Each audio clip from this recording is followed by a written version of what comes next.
Yeah. One more political thing that I want to talk about Ozzy for a minute before I got to let you go. JD Vance has been a little bit more in the news. Of course, he's doing tiebreaker votes and that sort of thing. That's his job. Vice president breaks votes. If you don't like it, go elect more people. There was a big brouhaha about him running up to Montana and having a sit down with Lackland and the Murdochs. Yes. The thing that got missed in all that, though, is this is not an unusual occurrence. It's a little unusual for them to do it there, but they're having that big meeting in Montana. It just happened to be where they are. Vance and the Murdochs and the tech bros, the new wing of MAGA is what I've been calling them. That's opposed to the Bannon wing, which is a little bit out of favor right now, but he's trying really hard to get back in, kind of the original MAGA folks, right? Yeah. The new MAGA wing is trying to consolidate behind Vance right now. And you got to see it a little bit because when Vance is coming to the Hill now, it's a little bit different. Yes. And you saw him do the walkarounds, and you saw the way he's coming and going during the Hill during this, let's say the last 3 or 4 weeks especially. Give people a little bit, don't give all your good stuff away because they pay you to write and talk on TV, but exactly.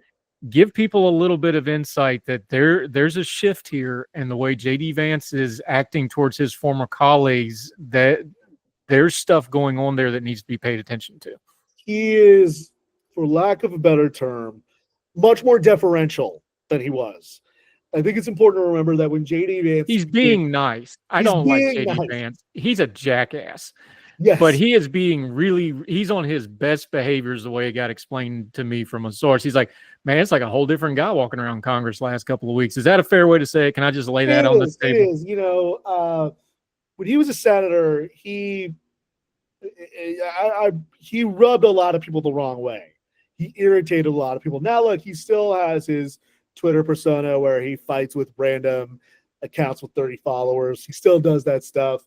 But as far as in the halls of power, he's no longer being, your words, not mine, a jackass to John Cornyn, or I mean, he worked for Cornyn in the bed, you know, or Jonathan, or Mitch McConnell, or any of that, or Lisa McCaskill, or even Susan Collins. One of the interesting things to me that really stood out to me, and somebody else pointed this out to me, one of my Republican sources told me, is like, notice that Trump isn't going hard against Susan Collins for voting against the One Big Beautiful Bill. That's because he recognizes that he needs to win in Maine. She needs to win in Maine. So she's given a little bit of grace. And, you know, I think that him going nuclear on Tom Tillis, he recognized that was kind of a blunderbuss, that kind of an Elmer Fudd thing where, you know, Bugs Bunny would put the fingers in the blunderbuss and it blew up in his face. That was basically what happened in North Carolina. And I think that what you're seeing with JD Vance is that he recognizes that he can't be the kind of, trying to be polite, the 4chan, you know, edge poster. He's got to go back to being Yale JD Vance and not right-wing online JD Vance. Exactly. Yes, he's got to pull Tiger Mom out to write a sequel and go again. I'm sorry, did I say that out loud? He's got to go back to that persona. And yes. But that's the thing.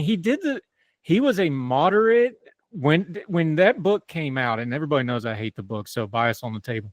He was doing the think tank circuit in D.C. I think you saw him when he did the think tank circuit in D.C. Yeah. He was going to, you know, Brookings and AEI and all these things. He was doing the moderate tour. He was a moderate Republican bashing Trump. It's on video, kids. Go look. So I think what we're seeing is he's trying to figure out how to meld them two personalities back together, because he understands, unlike Trump, that if he gets to be president in a couple of years, he has to be able to wield power. And because he actually was in the Senate and has seen it work and has seen it not work, yes. I think he's a smart guy, and I think this is his Clinton triangulation period.